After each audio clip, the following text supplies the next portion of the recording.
I need to have the audio of the interpreters muted here inside the Emlyn.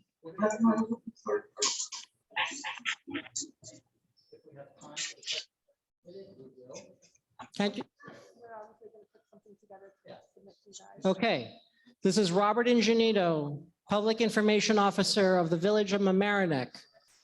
Can I have a thumbs up from the interpreters that you are able to hear me? Yes. Thumbs up, great. Can I hear you talk? I want to make sure that you guys are muted here in the Emlyn, but that you are able to speak to Marco, who is at the CRC. This is Ana Maria. Marco, can you hear me? Yes, I can. Okay. All right, please, Cliff, mute Ana Maria.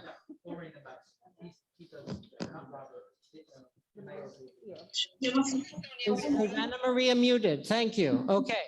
Now, this is Robert Ingenito. I am talking in English. Are you able to hear what I am saying? And can you translate these words for Marco at the CRC? Give me just a thumbs up that you're able to do that. Please give me a thumbs up that you are able to hear. Sir, we can hear you, but we have not been assigned on Zoom as interpreters. We have to be assigned as interpreters. Cliff, please assign Sonia and Ana Maria as interpreters on the Zoom.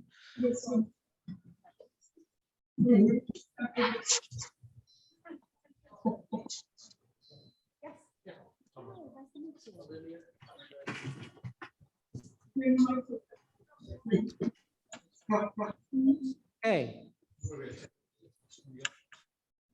I'm sorry, folks. I needed to be quiet in here so that I can talk to these guys. I got the interpretation icon now. Can you start it up on your iPhone so that we'll be able to see the crowd there?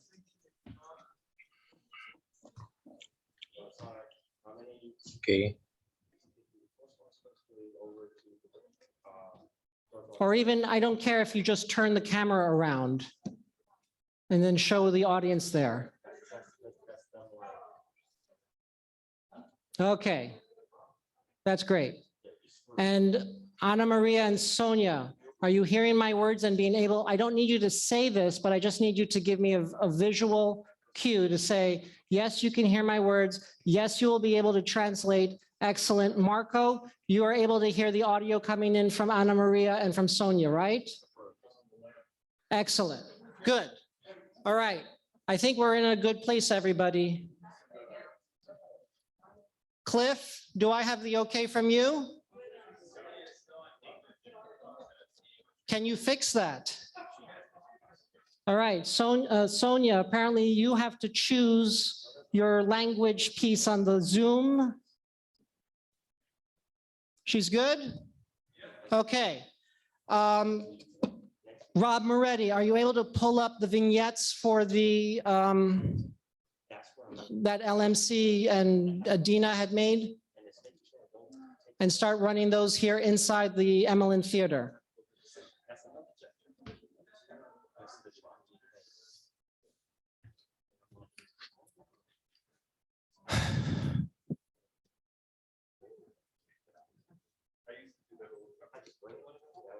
Could I please ask the folks from the Army Corps of Engineers to please take their seats?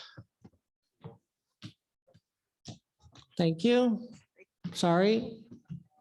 You've been able to give your presentation to upstairs, and are you going to be like saying click, click? Okay. And that was communicated to Cliff? Yes. Excellent. We are going to be ready to opening the doors soon for people.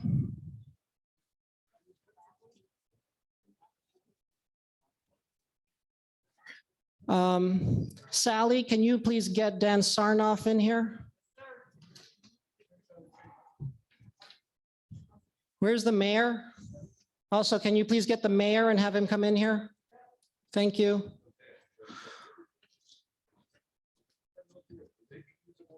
If you started playing that, Rob, will we be able to hear the audio inside the Emlyn? It's heartbreaking to think about. Can And I you can enlarge still the hear video water so that it fills the screen? rushing. That's beautiful. It was within an I need inch the of coming mayor into and I my need, major living space. all right, can you pause it for house just a is a second and just, fourth when I'm ready for generation you house. to It was start my playing it, you can start great-grandparents. playing it. Where's Dan Sarnoff? I want him in here. You can sit right here. After the presentation, you bring, these guys will even help you bring the tables out and then put the mics on top to ask the Q&A.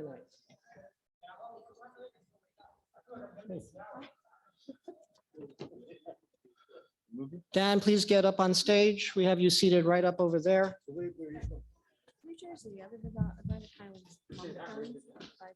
That way. Rob Moretti, are we all clear on your end? Is the LMC feed going out? Excellent. Cliff, everything's good on the Zoom? Thank you. Sorry for you having to put up with my assholiness. And my apologies to everybody else for having to deal with my pain in the assness. Yes. Thoroughness.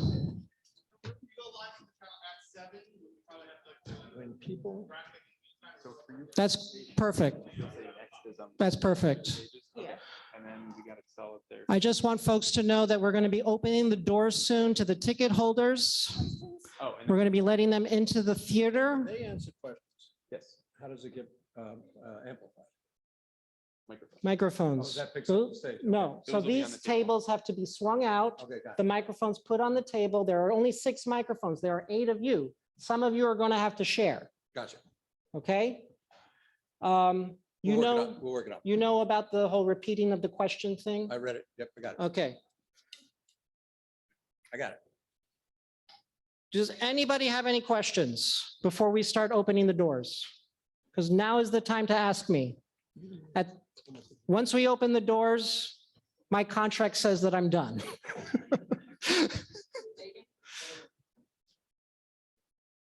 Okay? Thumbs up? Beautiful. Let's start the vignettes, please, Mr. Moretti. You can start letting the ticket holders in. Just the ticket holders, not the people on the wait list.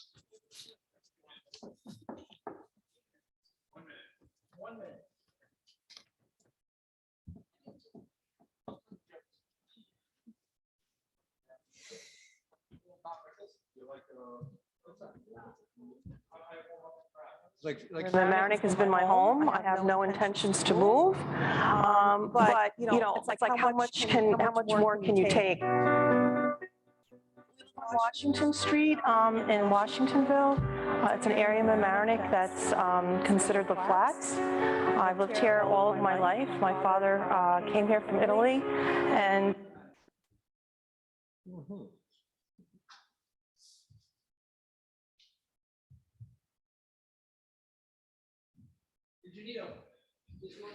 Jerry. Gonna get, I guess, water or?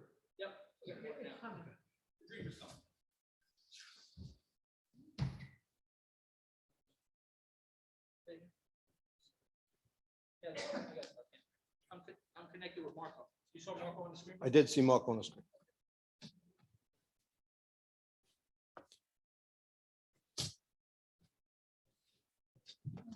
Storm and Norman.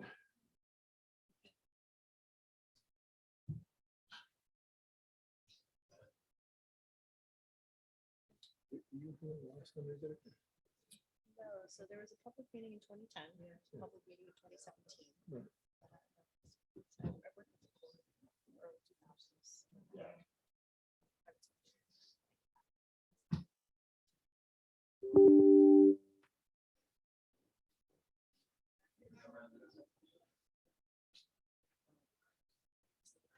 Morning. That's it.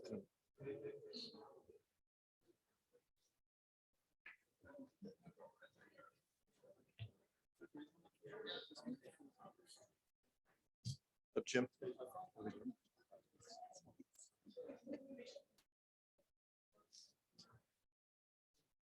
it's heartbreaking to think about, and I could still hear the water rushing and not stopping. It was within an inch of coming into my major living space. This house is a fourth generation house. It was my great grandparents. So the water in the basement hit the ceiling of the basement in its entirety. So that's 7 to 8 feet. And then out here, the water was a straight line about this high. It almost, was at the height. It's a hydrant straight across as far as the eye could see. Because we've had water here before, and we said, okay, let's be proactive, and we started getting we got the squeegee, we were trying to keep it out of the garage, and we had, the sub pump was on downstairs, but as we started, I don't even know, was it like 4:30, 5 o'clock? It just started, and it came down so hard and so fast that we just couldn't keep up. My daughter spent 72 hours trying to restore pictures, running them up and hanging them on every wall possible with 11 of her friends. I mean, the dedication and the time and the lack of sleep just to try to maintain items that you never thought you would lose. And that was placed in a place to be flood preventative to begin with. And the water got that high. What's high enough? Raising your house isn't high enough. The water's going to keep coming. So we lost a lot more than we'll ever get back. Emotionally, Definitely. physically, it's just unbelievable. And sometimes you think that, do I sell my home and leave? And you can't. Trying to maintain the value of it emotionally and financially, but we're not being supported in the greater good, Putting the sub pump in is really not much we can do on our end that's going to save us. I wish I could say that anything I can do is going to save us, but it's all about where the water's coming from and how the drainage is here. And there needs to be a lot of things done before we can sit at peace. Being able to help people needs to be thought out and planned way ahead of time. They should have been ready for any type of flood here. This is not the first time. I grew up on Elliott Avenue, which is like 3 blocks over, and I've been flooded at least 3 times there through the years, the 70s, 80s. And the water went in the basement, but it's never come up this high into people's homes. And it never came this fast. You had time to make a decision to get out. This time it came so fast, you didn't even have time to make that decision. We're in between Brooks and River.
Those are incredible videos. It highlights the devastation that so many of our residents have faced. My name is Tom Murphy. I'm the mayor of the Village of Mamaroneck. I'm just going to go over a little of the procedure for tonight and ground rules so that we're all on the same page. I want to thank everybody here inside the Emlyn Theater for coming to tonight's event. In addition to the folks here inside the Emlyn, many are also watching tonight's meeting thanks to our friends at LMC TV. And I've also been told that News 12 is also going to be live streaming some of this via LMC TV. And I hope they pay LMC for that. I want to give a special welcome to our Spanish-speaking members of our community. Member of these residents was significantly impacted by flooding, lost all of their belongings, and were displaced for between 3 and 5 months. Thanks to the magic of technology, a Spanish language simulcast of tonight's meeting is happening right now.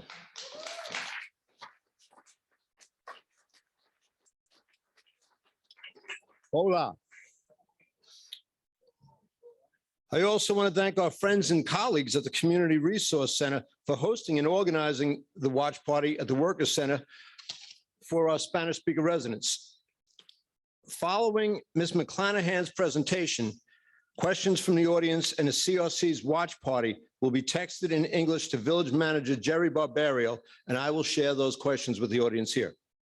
Before tonight's meeting, we invited the community to ask questions, concerns, ideas, and suggestions through 2 in-person events at St. Vito's and Most Holy Trinity Church, as well as an online form. I want to thank everyone for submitting the questions. Prior to tonight's event, we provided those questions to the Army Corps and hope that many of them can be addressed in tonight's presentation. Following Ms. McClanahan's presentation, there will also be a question and answer period. As I have already mentioned, questions from the CRC Watch Party will be texted to Mr. Barbario. Because of certain space limitations and fire exit rules here in the Emlyn, we cannot provide a microphone to audience members at their seats or have individuals line up at a microphone to ask questions. If anyone here in the Emlyns has a question for me or the folks on stage, please stand and state your question. When you are recognized in a loud and clear voice for me to hear, I will then repeat your question so that the folks watching on LMC TV or the watch party can hear it. And folks, there's a lot of people that want to ask questions tonight. And I know there's been a lot of pain and a lot of trepidation in the community. But we want to get to as many questions as we can. So if you could just, cogently and quickly get to your question so that others have a chance to get to their question. I will repeat your question. Okay, to assist you, we have provided everyone here with index cards and pencils so that they can concisely compose your question ahead of time. To be able to get in as many questions as possible, each person here in the Emlyn and at the watch party is limited to 1 and only 1 question. Before we hear from the Army Corps, I want to be very clear. Persistent and devastating flooding is an existential problem for Mamaroneck, meaning that we cannot survive as a viable community unless we face this dangerous situation head on and together. Tonight, you will hear about the Corps' $88 million plan to mitigate flooding on the Sheldrick and Mamaroneck rivers. This plan is the cornerstone of any meaningful and effective flood mitigation efforts for our village. It is not a cure-all, and it is not the only actions that we will pursue. But I firmly believe that without this plan, we are just tinkering at the edges of catastrophe. Now, I ask that you listen attentively to the presentation from our friends and partners in the Corps are here to give. Let's bear in mind that these men and women have been advocating for us for over a decade, and they are our allies and our friends. Let's ask our questions politely and cogently, and hopefully they can address most of the pressing concerns. Thank you to my fellow residents of the greatest village in the United States of America for all of your involvement. Bethany McCallahan, is presenting for the Army Corps. I just want to point out that there are 6 members of the Army Corps here tonight. There are also representatives from New York State and Westchester County. Thank you all very much. Bethany, the mic is yours.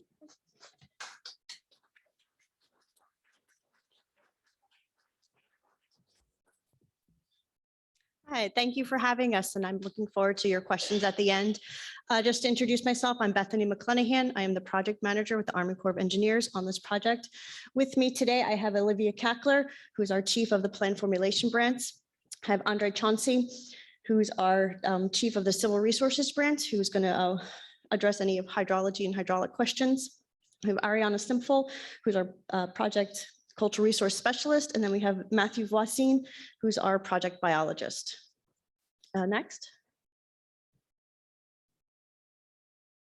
So the agenda for tonight's meeting is just the introduction of the team members, kind of go over what is flood risk management, just to get a little recap, background in the study authority that has gone on throughout the years, our project purpose, the problem identification, our authorized plan that we're proceeding with, our project next steps, and then we'll get to the questions.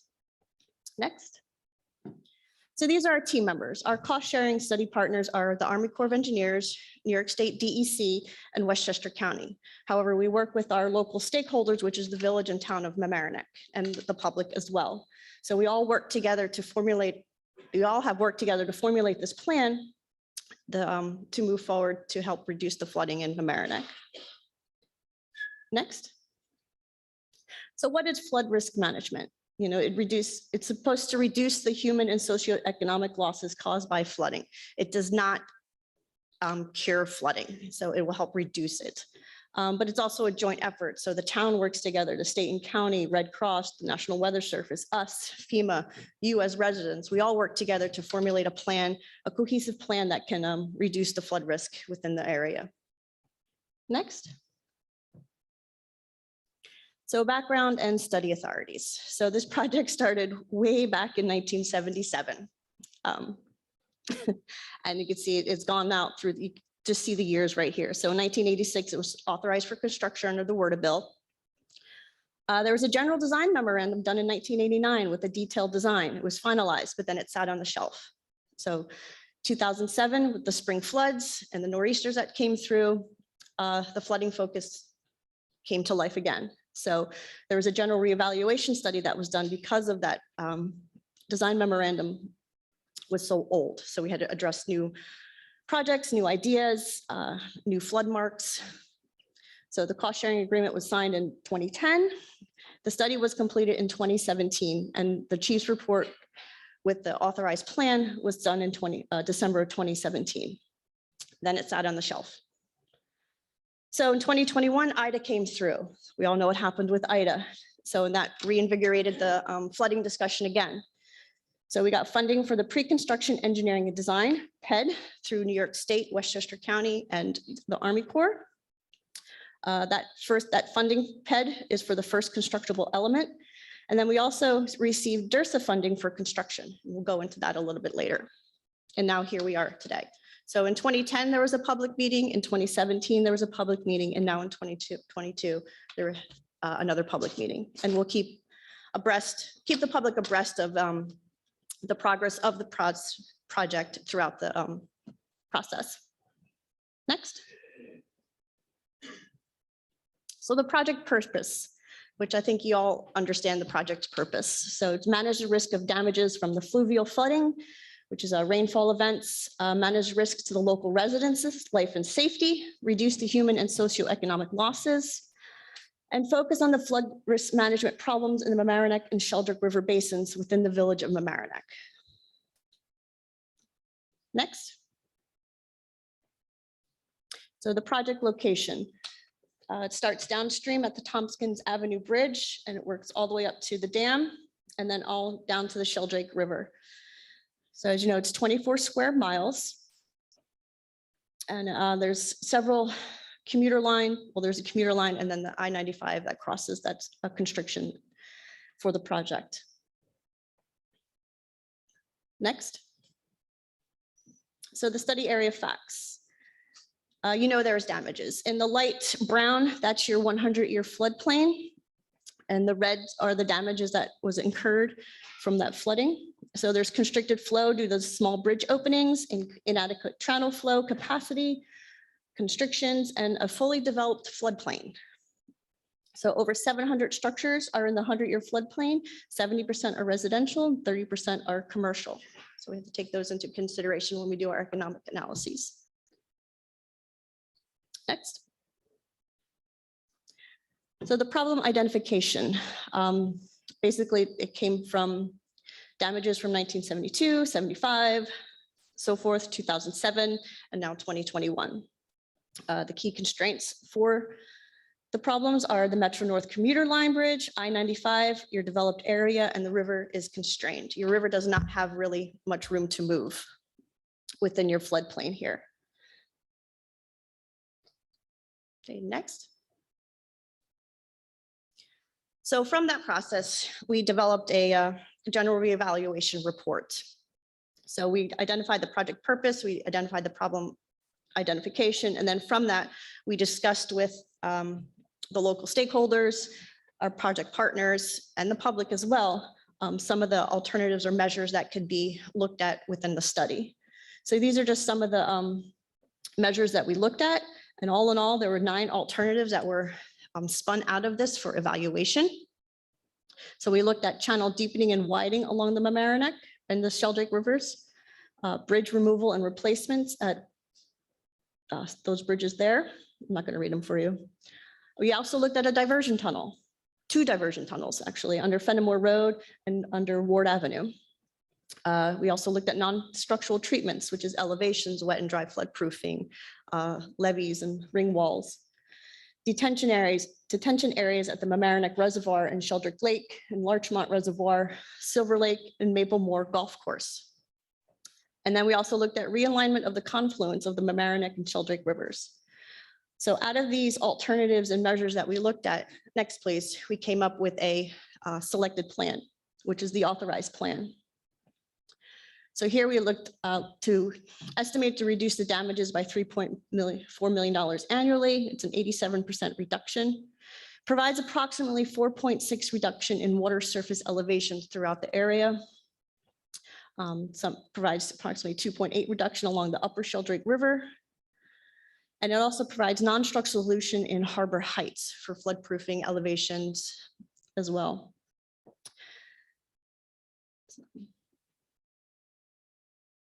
Next. So we're just going to dive into the plan features.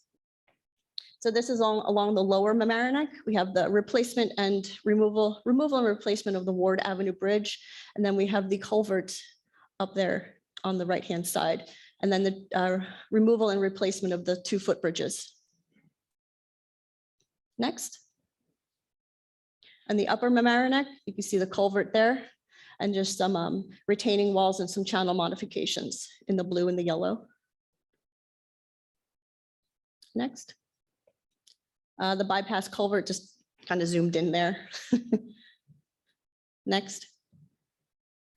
And then we have the removal and replacement of the Waverly Avenue Bridge and the footbridge there, along with some channel modifications and retaining walls. So this is just a listing of the features that are in the authorized plan. So Ward Avenue is removed and replaced. Same with the Waverly Avenue, removed completely the Center Avenue footbridge, and then removed and replaced footbridge 1 and number 2. And then some channel work along the length, along the stream banks, and then the widths of the channels as well, and depths. And then non-structural, there's 8 to 9 structures currently in the plan in the Harbor Heights area. So on the left there, you'll see the existing inundation for your 1% or 100-year storm. On the right here, you'll see the reduction in area for the improved inundation for the 1% or 100-year storm. The level risk. So there was a question that I did see about the 1% or 100-year storm. So the 1% chance you see flood like the one on the FEMA flood map, which is here. 1% is also referred to as 1 out of 100 term, so 100-year flood, but it doesn't happen every 100 years. There's a 1% chance it'll happen. So it's very confusing, and it doesn't, if you're my age and say 100 years, you'll never see a 100-year storm. but you do because there's a 1% chance it could happen within that year. So next.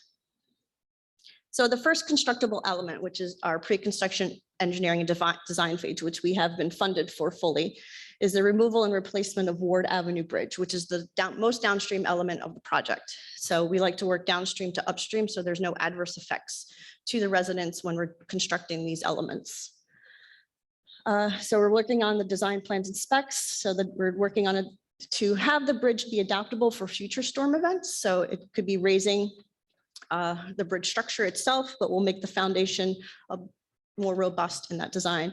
And we're also looking at H&H modeling, which is hydrology and hydraulics for the entire basin, using some of the IDA flood marks and IDA information that we're collecting currently to improve the design as we move forward. Next. As you know, that's your Ward Avenue Bridge. There's the location, just some information on it. Again, it's fully funded. It's a concrete arch. We know it's listed in the National Registrar, so we're working closely with SHPO. We do have an MOA with them for this bridge to take some of the historic components of that bridge and incorporate them into the new design. Next. So the authorized plans is expected to have a long-term benefit to the economy, income, housing, and other structures and environmental justice communities due to the reduction in flood risk and the various costs associated with the flood damages. There's short-term, minor, and long-term minor and moderate adverse impacts to aesthetics during construction. I think that's a normal in any type of construction project moving forward.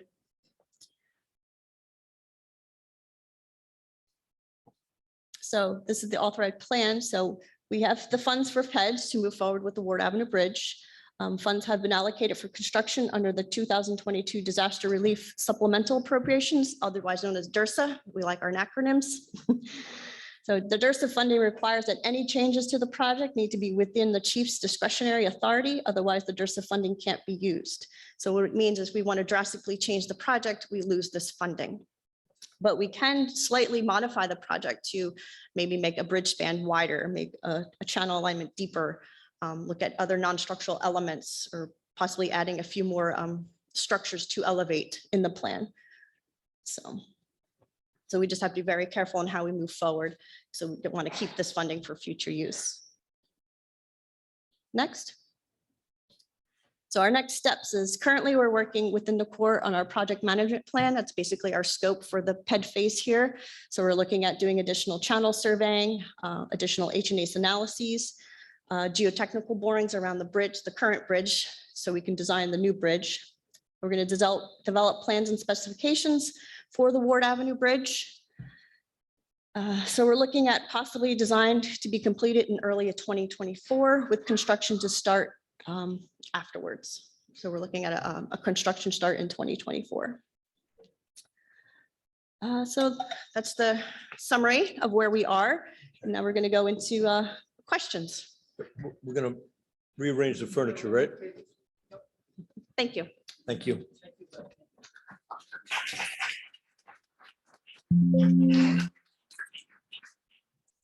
All right. I got this. We're just gonna get one next. Very good.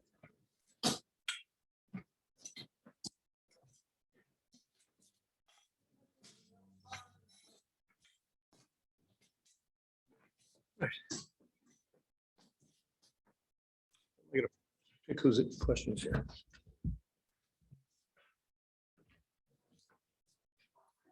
Give you all a minute to get.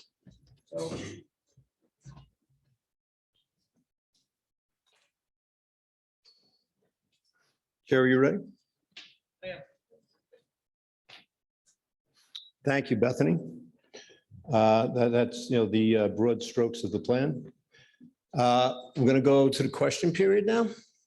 So why don't we start by just raising our hands, and I'll try and be sir in a red hat. Everything seems to be downstream, and I totally understand why you would build from downstream back up. My understanding is in the last fund, there were 21 homes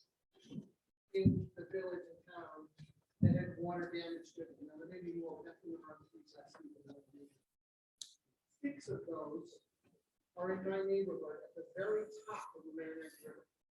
If there's no mention here of taking out the Whitfield Bridge, keeping the channel, changing the dam at the reservoir, okay? There were 8 feet of water outside my house the night of that. There's a picture of the basketball court across the street where it's a foot and a half from the river. So doing everything downstream is great, but there have to be major changes upstream, which is not going to the river, or else you're giving away that whole neighborhood. Okay, so for the folks watching at home, the gentleman's question was, in sum and substance, he lives in Harbor Heights, and he's concerned about not getting remediation there. And the question is, why are we starting at the bottom at the Ward Avenue Bridge? And Bethany, do you want to answer, or do you want to hand off to one of your staff? Well, we typically start. Use the microphone. We typically start downstream. So I'm going to go, Andre, do you know upstream? If you think of a drop of water drops up and goes down, and you're at the end point. When we do any construction in terms of a riverine, you want to make sure you mitigate as much impacts as possible. So for example, you look at this project, if you deal with the downstream end and you make the river wider, you will have more flow coming downstream and will have less impact. And eventually you'll see residual increases of benefits upstream, very small. When you continue going from downstream to upstream, you're minimizing the impacts going more further upstream because you have a conduit that's bigger to allow more flow going down. If you went reverse, for example, and you tried to deal with the areas upstream and you made a big channel, you will now increase more flow going downstream and you would then increase the impact. So it's the logic behind it. Can I just add one quick point then? So I totally understand and agree with what you stated. That makes complete sense. What makes no sense to me is that you've done nothing to mitigate the flooding. You tell me I've done a minimal improvement because of improvements downstream. If you could get any of the floods in the past 15 years, I've lived in this house for 17 years, you would see the water come out of the reservoir, hit the Whitfield Avenue Bridge, go right on the top, flood the immediate houses. Okay, I'm very lucky my house is up, I'm not being flooded before I left. But then the next 3 houses in a row down the river, it flooded, one got knocked off its foundation in 2009. So what I'm saying is, you're correcting everything down below, which says it's going to give a minimal benefits up the top, but you've done nothing to benefit the people who live at the top of the river, or minimal at the top of the river. That is only until the entire project, as you saw in the maps before, until the entire project is built. Now, I will say this, for an H&H standpoint, you could say, hey, why don't you just do everything at once? But in terms of, and this is where probably Beth and Olivia can join in a little bit more, is how we are set up to fund this whole process. That's why we're in contracts to be able to do each one. So there is a limitation to what we could do at the same time, but we try to maximize as much as we can to minimize the impact. So yes, I understand your point, and I totally understand your viewpoint is that it's not helping me upstream. And I would understand that, but to do a reverse would cause even more of an impact. Okay, we have to move on to another question you've had. Gina Van Eyck.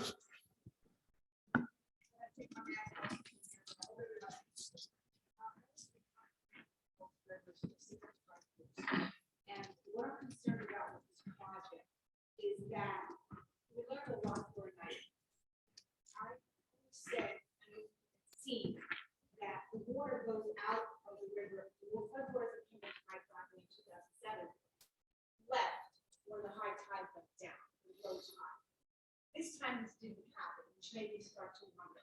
Then we learned that there was a shed stuck in Jefferson Avenue Bridge, which was made wider and blocked half of the bridge, which I sent you pictures of. Then there were 2 storage units that were metal. One of them flew down that river before the Merrimack Avenue flooded and Roger Needle Lake Bridge. So it went to Station Plaza, Metro North, Wilson Avenue in front of Valley Place Sewer Bridge, which is a bridge in 1989 of the plans was going to be removed completely. And then a reverse siphon of the sewer was to be put there. Then we have backflow because the water hits the Wilson Avenue Bridge, the Needle Lane Bridge. But when the water was supposed to be going down, I was crying on my steps, thanking God that everyone I knew didn't die. My husband wasn't pulled out of the water, and I had to run through waterway speed. Coming into my driveway from White Avenue, which actually came perpendicular over the Mamaroneck River, which was not flooding there, was not overflowing there when the water came from White Avenue. But the water can't get out, and the Wilson Avenue Bridge is a problem. We're making a big bottle, a bigger bottle, a deeper wine bottle, and the neck is staying the same. Now, we have the thruway bridge, the thruway, New England, the drain from I heard was blocked. The water wasn't going down the drain into the rivers. They were coming over. St. Vito's, Elliott Avenue flooded hours before I did the confluence, when I'm only a few blocks away. Because that water was coming underground, above ground, and somewhere over White Avenue. I'm sorry, Ms. Von Eyck, could we get to a question, please? Yes, the question was, in this whole project, for everybody's benefit, Marble Heights up, starting at the top, taking out the reservoir, deepening it, dredging it, and taking out the Wilson Avenue Bridge, widening it, and taking out the Valley Place Sewer Bridge, might be giving us the best relief and the fastest relief before you can start digging the bridge. Okay, so I have to repeat the question, and the question is then going to be translated to the folks at the CRC. I believe the question was taking out the Halsted Avenue Bridge, just repeat the bridges, the dam, dredging the reservoir, taking out the Halsted Avenue Bridge and the Valley Place Bridge. Were those considered? And if they were, what is the verdict?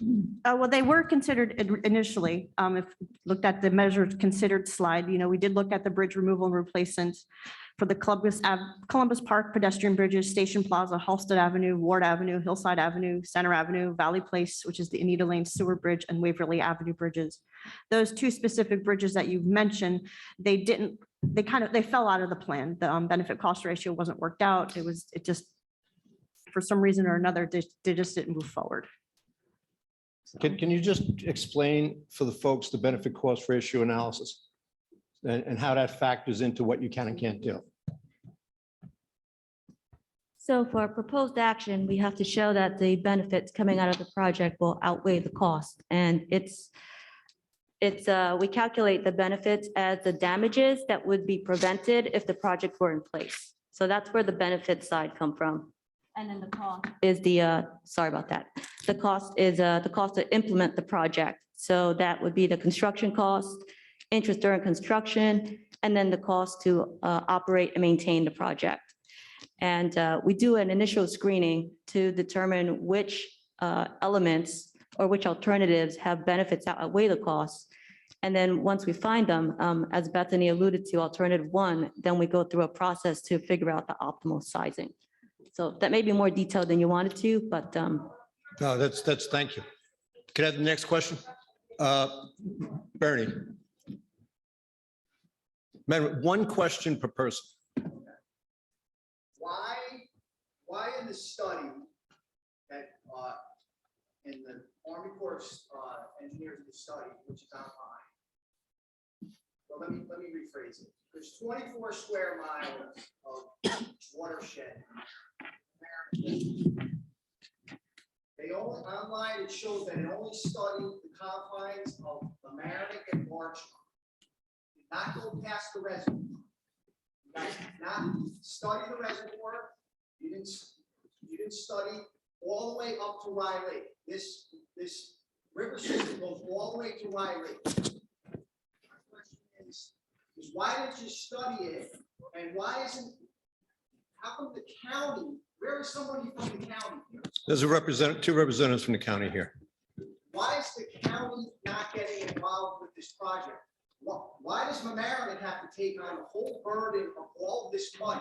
Because this water comes from White Plains, Scarsdale, Harrison. It comes from all of it. You guys, it shows the study in red, and it does not go in those towns. It does not.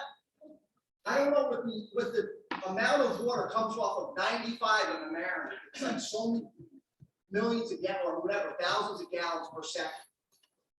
Do you guys realize that 287 dumps right into the Mamaroneck River upstream? So So, my question is, why did they study it? Why isn't the county involved in this? And why is Mamaroneck taking this whole burden up? This has to be, okay, this has to be, this is a county-wide problem. And my last question is. you get one. Okay, you get one. If I start that, we'll be here all night.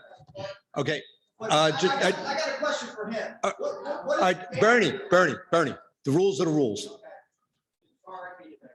Let me just rephrase the question. The question is, why wasn't there more work done or studies done above the dam in the areas and the communities that are contributing? 24 square miles. Bernie. In the areas that are contributing to the flooding, Harrison, White Plains, Scarsdale, all up the line. But I do want to point out before somebody answers that question, that tonight in the audience, we have our county legislator, Catherine Parker here, who has been advocating for us. And we have a representative from George Latimer's office who has been involved in the planning with the DEC and with the Army Corps. So to say that they're not involved, that we're going to call on them later for more money and more work, but they have, had a hand in this. I just want to point that out. So the question, and especially to our folks at the CRC, so this could be translated, why wasn't more study done keeping water from the community before the Mamaroneck, Westchester Joint Waterworks Dam and the old Mamaroneck Reservoir?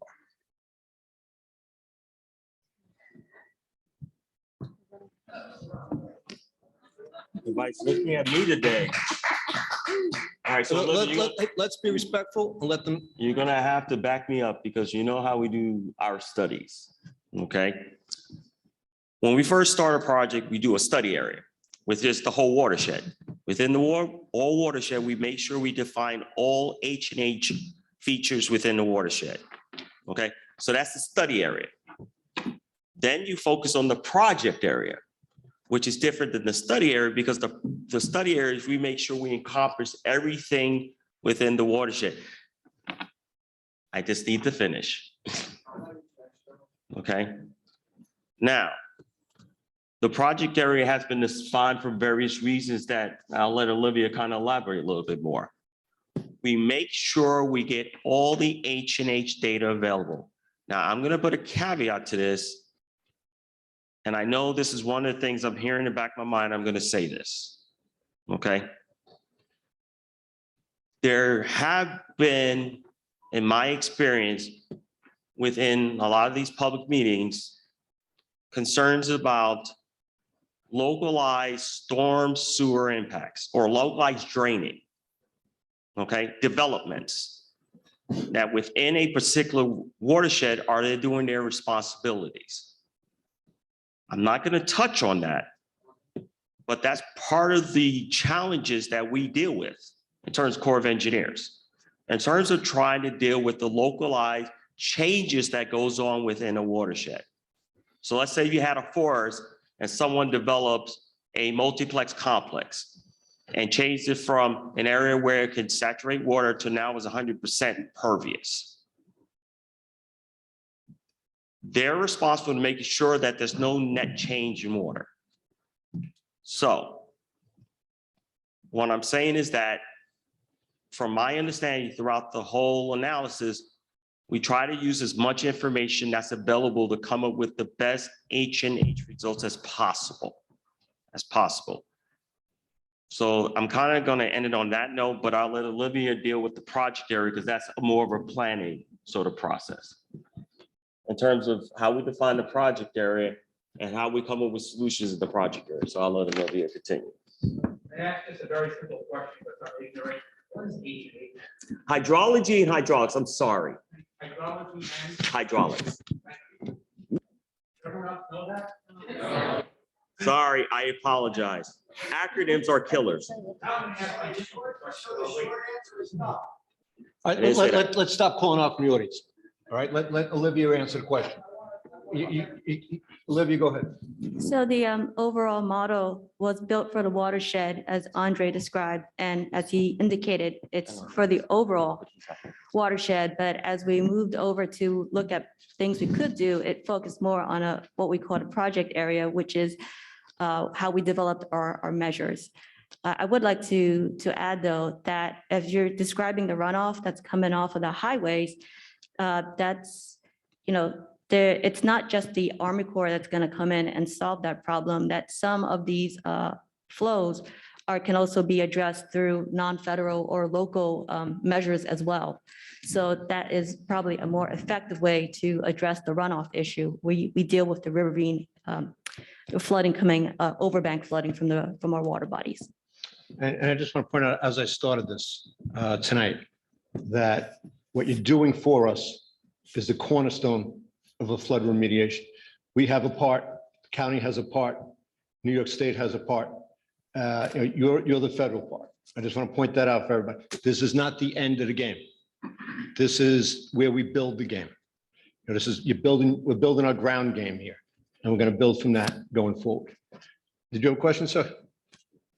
You said you had a question. Yeah, and I'm not gonna stand up because I'm sure it won't see anyway. But first of all, I have to thank you for what you're doing. It's an amazing amount of work. When I look at the plans, it's like astronomical. Thank you.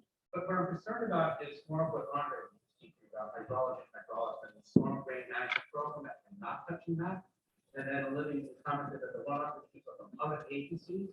Where can I get the list of those agencies? But right now, when you look at my property, it looks pristine and beautiful. I live on Melbourne Avenue, right down Melbourne Avenue. But store houses, I have so much water under my house.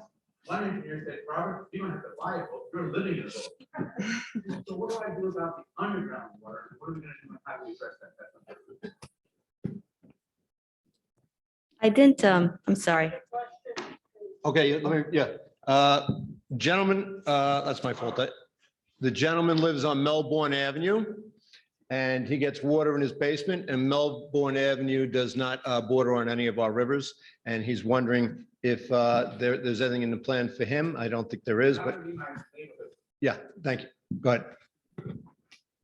So I may have misspoke when I said that it was from other agencies. I meant that other agencies are the ones to contact. So I would say, Mayor Murphy, if it's okay, he should probably start with the village on the Start with appropriate Jerry authorities. Barbaria. Mr. Jerry Barberi. Thank you. The gentleman in the blue shirt. Is there any plan to have any structures taken for eminent domain? The question from the gentleman was, are there plans to use eminent domain to take structures? There are currently no acquisitions anticipated. Our real estate requirements consist of permanent and temporary easements. So we will not be taking anybody's property. And I just want to point out that our friend Steve Otis, our state assemblyman, has driven down from Albany to be here. Yes,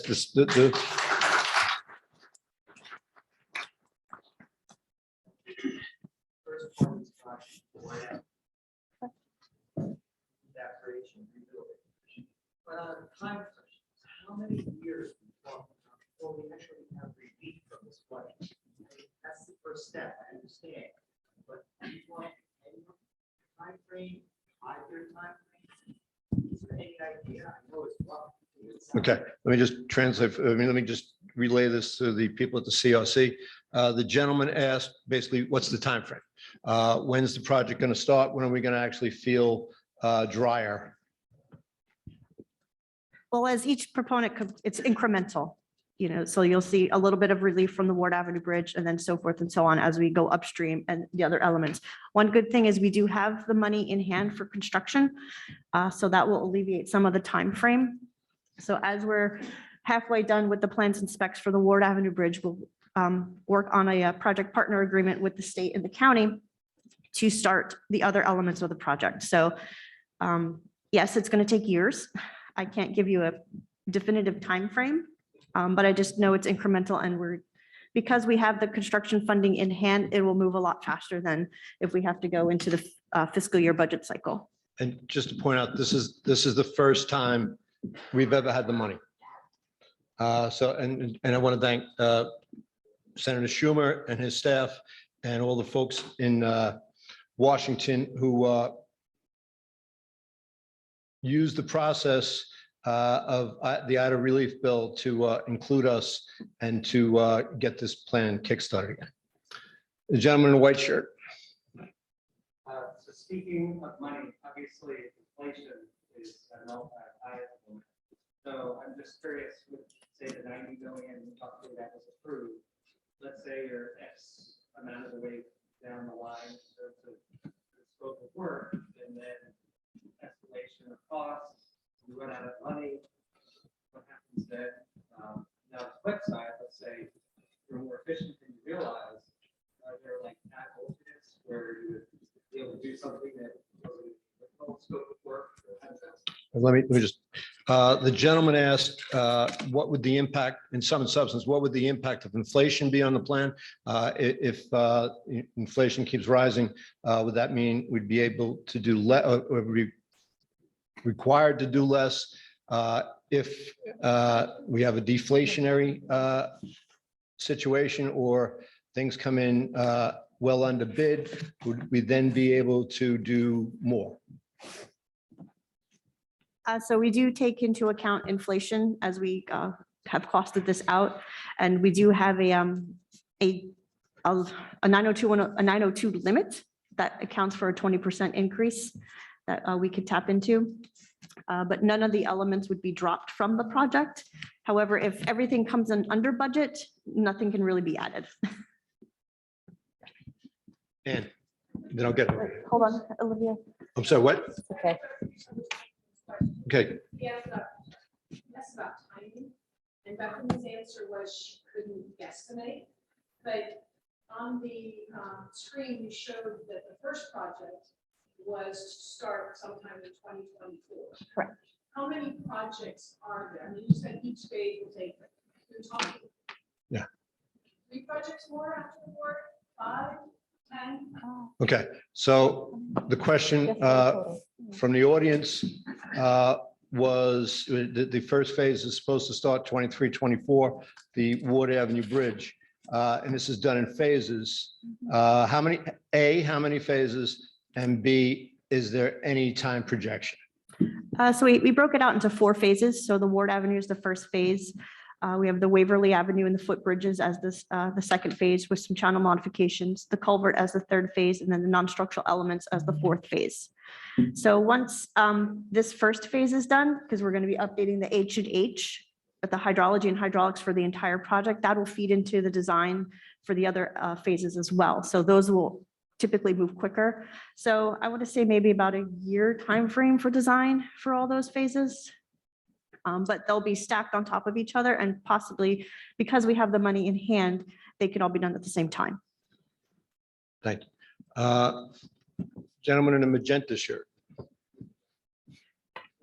piggyback on the timeline question, but first I want to say thank you all.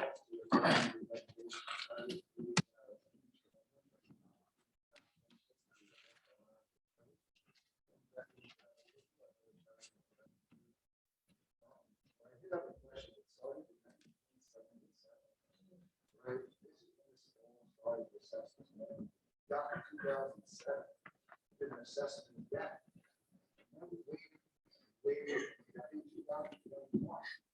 So, you know, talk about patience, talk about money, time, right? And in 2020, we got this 30-year process. So, you know, we're patient. So we just got hit 6 to 9 months of one of the worst floods in the history of the state itself. And you have the funding, so you have to secure those parts out. Starting the Ward Bridge in 2024. We have the funds we have to do right now. So why would we do another year that we have to do? Okay.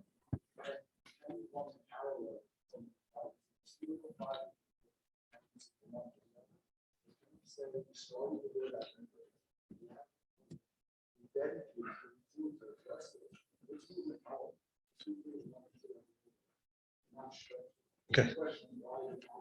Okay, the gentleman asked why can't we do, in sum and substance, and give me a little rope here. Why can't we do more at the same time? If we're starting phase one, why can't we also start doing phase two? And crunch the timeline to give us maximum benefit? So for phase one, we are doing some more channel surveying work, some geotechnical work, and then the H&H analysis, which that takes time. So we're currently writing the scopes of work to get contractors on board, and that's going to take a few months to have them on board to do that work and then get them out there and then get that data processed to be able to use to update the designs. And then from there, as we're working on the Ward Avenue design and getting that finalized, we're going to be working with the state and the county to do the project partnership agreement, which will then be able to tap into that DRSA funding to continue the other project elements. So it does piggyback a little bit, but we will be moving at a faster time frame just because we know what to expect right now and we have that funding in hand. So, and everybody's on board with expediting the project. We just don't have a definitive timeline at this moment. So, because we have to wait for the additional data collection to further the project. Hey, Bethany, can I jump in here? So that general reevaluation report that was completed in 2017, that's at about 35% design. And so what you're looking at right now, that required work is to get from 35% design to that 90 to 100%, which is required to be able to award the contract. So that's a short answer, to your question. But the other part of it, and to also do the permits.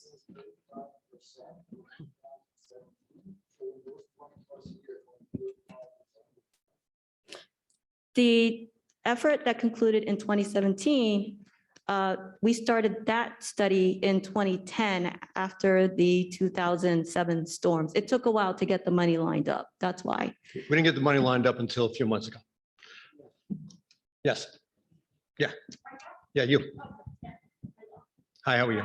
My house, right? And this is down from Ward Avenue Bridge. This is Pumpkin Avenue Bridge. That's the house. I knew nothing about Pumpkin Avenue Bridge. It's the bridge south. Yes, the question is Tompkins Avenue Bridge, which is behind Mamaroneck Avenue and south of the Ward Avenue Bridge. It's not included in the plan, and why is it not included in the plan? So This is Dan Sonoff, our assistant village manager. as far as the Army Corps plan, the project limit ended right before the Tompkins Avenue Bridge.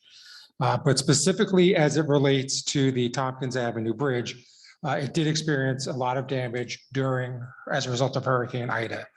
We are working with FEMA to replace the bridge. We are trying to include that as one of our public projects to undertake. In terms of the FEMA process, usually what they do is they will give you money to restore it to its pre-existing condition. We don't want to restore it to its pre-existing condition. We want to install and construct a new bridge, which will maximize and complement the benefits of the Army Corps project.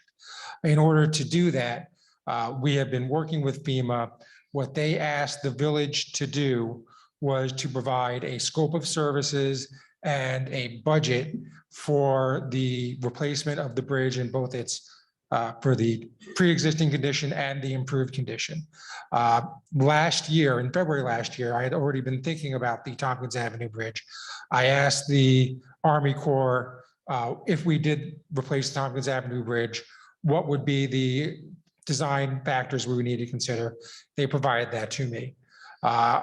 Based on the conversation I had with FEMA, asking for the different scopes of services and the cost estimates, we have been working with our bridge engineer who did the design work for the Hillside Avenue Bridge as well as the Waverly Avenue Bridge to prepare the scope of services and the design schematics. They recently provided the cost estimates to me. And by recently, I mean yesterday at 11:30. I immediately forwarded that to FEMA to give them the flavor of what it was going to cost. It's about a $500,000 or $600,000 difference between the two projects. FEMA has asked me to provide them additional documentation for them to consider when they do a desktop review of our application to replace the Tompkins Avenue Bridge. So it's a little bit long-winded of an answer, but we are working on it. I have been working on it since September, and the latest piece of information I was able to get yesterday, which I was able to forward to FEMA to talk about the replacement of the bridge. Okay.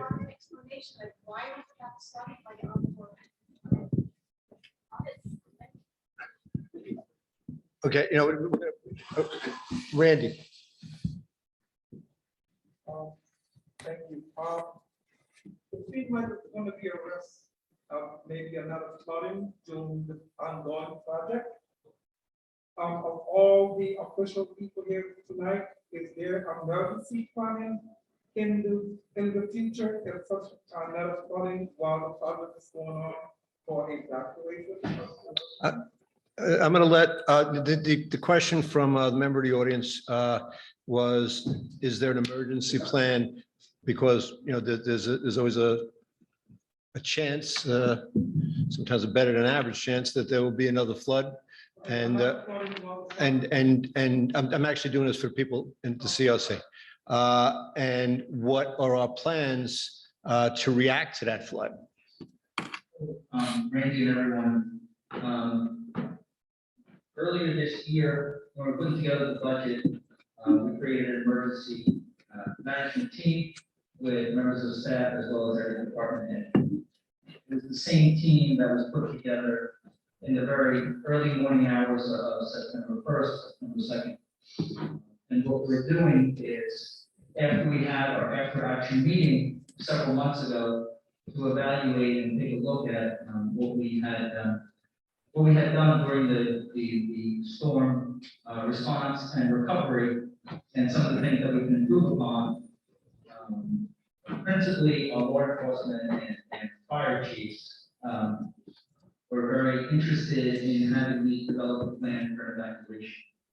And so I'm working on that now. I'll be working on that into the next few months with staff, but there may have to be an all-out evacuation in the future when we are told it's going to be a big storm like that. And that's going to be a difficult thing for people to leave their home and leave everything behind. It's also going to be a very difficult thing to deal with when we have a on-read situation where we're told we're going to have a devastating flood and we have a little bit of water. And then a week later, when we've had something where, oh, this is just going to blow over, and in fact, it's the worst flood that we've ever had. So that plan will be put together. We will have people from the county and the state help us and work with us on that. And it'll be our elected leaders who introduce me to the right people to make sure that we have the information that we need so that I can make that call when I need to make that call. Thank you. And I just, before I pick another question, I just want to point out that during the last flood, the police department, fire department, EMS, DPW responded in exemplary fashion. I couldn't be more proud. And the village manager staff.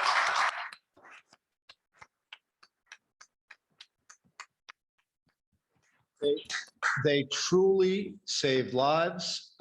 They risked their own lives for days. They risked their health. Many of them worked 14-hour days back to back for weeks. And some of them actually did get sick. We are blessed with who works for this community and who volunteers for this community. Mr. Castarella, I noticed your hand. Thank you. Question I have is on the Shellgate River, river comes down from the Dutch line. When we come down the river, the boundary always comes far. In 2007, after the bad flood, they decided in 2010, 2015, whenever the study came out, they were going to actually widen the river Or maybe keep, or put walls up higher, and then open up in Columbus Park, and we're gonna go back 25 feet on each side? Or is that still in the plan to make that big like that, so when the water comes down, it runs easier? Okay, again, the plan, the question, Barry, and correct me if I'm wrong, is, is the river going to be widened in Columbus Park? And The wall's gonna be up, or there's some kind of blockage gonna be up, so when the right. water comes out, it's gonna be a little higher. are the banks going to be widened and raised? Thanks, Barry. Yeah, for the Sheldrake River, we're looking at doing some channel modifications. So it'd be looking at the slopes of the banks, widening the where we can, deepening where we can, and also putting in some retaining walls as well. So it looks like to be not some call it channelized a little bit, but it could be in furthering design, we could look at more of a natural channelization as opposed to just a wall. But yes, we are looking at that along the Sheldrake River. That is part of the design. Are we also gonna open up Columbus Park to make it more wider so the water can run down, or are they gonna leave the way it is? They're putting a tunnel under the parking lot to take out that big bend. Yeah. I just want to talk to the folks at the CRC who are watching, our Spanish-speaking friends. If you have questions, there's a person there who will take your question and they will relay it to Mr. Barbario. And Mr. Barbario will give it to me and I'll ask it for you. So please, if you're watching from the CRC and you have questions and you have concerns, please know that your voice should be heard here also. Yes, ma'am? Not a one, I'll get to you next. Yes, you.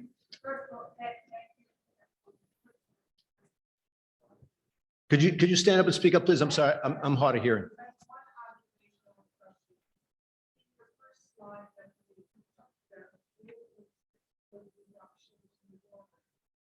The video was when we walked in, but the water level was 10 feet. So 4.6 foot reduction concerns me that this, almost the river, 6 feet flood. That's the opportunity. In the picture, but what that is, where it is, and what that is. Okay, the question was a two-parter. The plan reduces flooding by 4.5 feet, but like I said, it's a beginning, it's the cornerstone. And so, you know, that obviously doesn't fix everything, but you covered that in the beginning. And also, she was talking about the culvert. So the culvert runs through Columbus Park. It's going to be an open culvert. So it's basically going to take some of the overflow from the river, put it into the culvert and put it downstream to alleviate the flooding in that area. Flood risk reduction projects do not take care of all of the flooding. So it's possible that you will get some flooding, but we're here to reduce the flooding and reduce the damages affected by this flooding. And also just to point out, that was our worst flood ever, right? And maybe it'll always be our worst flood ever. But we've had other floods that are quite devastating at 4.5, 5, 6 feet. Former Mayor Rosenblum. Yeah, I like to preface before my question is if there's any group that it will afford flood mitigation in Village of Mariner, it's Army Corps of Engineers. So I thank you for your expertise going on. On a basis, I would like to know, do you have the legal authority or at least help the village and the county, and perhaps the state, but particularly the village and the county, to be able to go after up county residences, not residences, excuse me, municipalities, and be able to stop and ensure it's something exactly Andre said, that you can identify an area. But we do receive the floods from 24 square miles. And I'm going to give you the prime example right now. Is Harrison starting to build a series of houses right above where the Westchester County, Westchester Joint Waterworks. Waterworks is.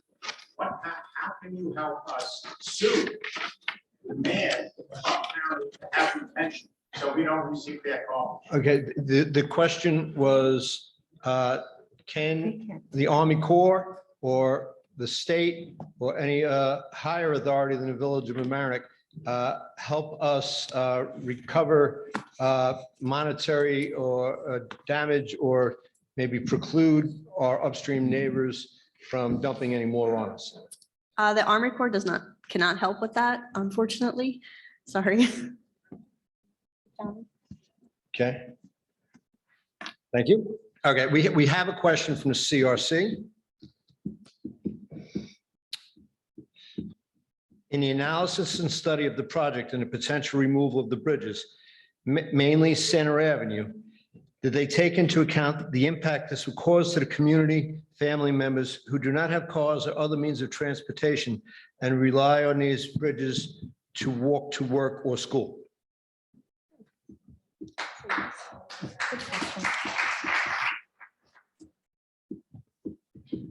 So in doing the planning analysis, we did look at that and how, I guess, pedestrians or transportation would be affected by removing a total bridge.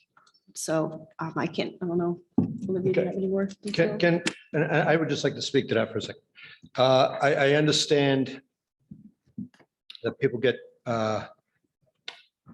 attached to their routes and to their routines.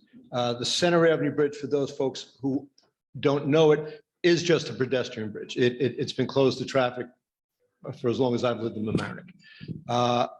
Right next to it is the Waverly Avenue Bridge, right up the block, that can, serve the same function of going between, let's just say, Fenimore Avenue and Mamaroneck Avenue. And then just north of that is Papes Park, is it Papes? I'm sorry. Bud Walker Park, where you can walk through to get to Fenimore. So I understand that might be an inconvenience, but this is one of the sacrifices we'll have to make for flood mitigation. But there are other routes to proceed in that area. Mr. Mayor, just, with the replacement of the Waverly Avenue Bridge, that will incorporate new sidewalks. So it'll be a much safer walking surface for residents. Thank you. COC, if you have more questions, keep them coming to Jerry, and we'll go to Laura. Then we'll get to you, Susan. My name is Laura, and I live in the Washingtonville Flats area. I've been here for 4 years. We have always just, until 2007, we only had flooding from the ground. This was astronomical. My home itself received almost 8 feet of water. If you go to Plaza Avenue, where it broke more than shelter is at that point, that's Plaza Avenue, and the sign is at least 11 feet high. We measured from the brook over that water came up over the ravine above that sign. We are blocked in that area as far as the train station on Hoyt, the water coming from the highway. But I'm circling back to what you said, Mr. Johnson, in regard to, for lack of a better term, irresponsible building with buildings that should not be in the 4th grade or plane. How are you, or how are we going to handle buildings that are literally for decades been hanging on the edge of that brook, that are acting as a dam and forcing that water back in to a neighborhood? And how is that going to be addressed? And is that something you will address when you work doing the rivers and the streams? Because there are several movings causing a circle, and it's pushing back. And at about 10:30 that evening, that water came rushing at us in 5 different directions, from up county, from off the highway, from what would be the brook and that transfer station after the dam, from what is Mason and that's where you have when we were surrounded, and it came forcefully knocking us over our feet. So these buildings are not allowing river flow where it has 2 choices. It's only allowing 1 choice, and that's to go back in the direction of us. How are we going to prevent that? And what sanctions do you take as the government to ensure that those buildings are removed or there's a responsibility in removing them to better serve what your project is. So for the folks at the CRC, the question is, the buildings that abut the rivers and don't allow the river to effectively overflow its bank and push the water in the other direction, mostly to the residential area. Is there anything we could do about that? I don't know if that's the purview of the Army Corps, but I'll let you. Which right before that, I wanted to throw in the 2.8 at that point, saving us 2.8 and their property were about 25 feet at that point. How are you going to re-gauge that 2.8 in a different direction? Because that 2.8 has become a very low number and the gravity of the water that actually was there at the time. Okay, give him a chance to answer. Go ahead. I'm gonna ask this from an H&H perspective. Hydrology and hydraulics perspective. I gotta talk about acronyms. I gotta act like I'm with the public and not the government. Sorry. One of the things that is going to be very important that I think is going to be critical that we knew coming into this is the question of, are we going to look at IDA? Are we going to look at the impacts from IDA? From a hydrology and hydraulics perspective, the answer is yes. Flood marks are going to be very critical to get the most accurate model results that we can. Within the model, we can see any sort of, let's say, restrictions that's going on and maybe even new ones. One of the things that has happened over the past 10 years is models has been more advanced, more updated, more information could be put in there, terrains could be put in there. We could put a lot of information in. And we can kind of zero in on the areas where, okay, this is where the project is going to be, and this is what the efficiency of the project will have. And then we might see things here and there that might be like, this is where we go back to that discussion of what tweaks could we do within the authorization. But the only thing I could do from H&H perspective is, hey, I see some things going on here. What are we authorized to do? So I will do the best that I can with the information that the town can give me. And I think that's the best way I can describe it. Someone told me this one long time ago. Whatever you put in comes out. If you put junk in, you put junk out. The more information that town can give me to more accurately represent the hydrology and hydraulics, the better I can get my answer. This is a brand new study in terms of H&H. We're trying to update it. The idea is the question I've already been answered from my higher ups. So the more information the town can give me, the better I can make my model. And then we deal with some of these issues that's coming up even in these questions, that I get a better idea of how to proceed. But again, we're still confined. Now to answer your other question, in terms of if I see obstructions in buildings, well, can I remove them? That would be an authorization question, which I don't have an answer for, and I don't know if we could do anything anyway. So I will leave it over to Olivia. Thanks, Andre. So Bethany used a term earlier tonight that's actually quite significant, and it's being within the Chief of Engineer's discretionary authority. And that applies to any changes that we can make to this plan. So basically that disaster relief supplemental appropriation funding, it says that we have to build it pretty much as it was authorized, except as we update our modeling to account for the latest conditions, including IDA, we have to check that that authorized project is providing the benefits that were promised, that Congress thought we were getting. And so when Andre updates his hydraulics and hydrology modeling and he finds that under the latest conditions, they're not, that it's not providing there's more, like, as you were telling us, more water than we're anticipating, then we can tweak the project, maybe a deeper or wider channel, or if we're looking at structures to be treated, and by that we mean elevations or ring walls, then that is within the chief's discretionary authority. And we can look into that. Okay, thank you. I mean, I think part of the answer here too is, to paraphrase Pogo, we met the enemy and he's us. We did this to ourselves, we built right up against banks and, we didn't consider the effects of flooding. But her hand was up, former state senator and former mayor of the village of Mamaroneck, my friend Susie Oppenheimer. I'm actually here for Shelley Mayer, also your state senator, who was supposed to receive Otis, who was several of them. So I have two jobs here.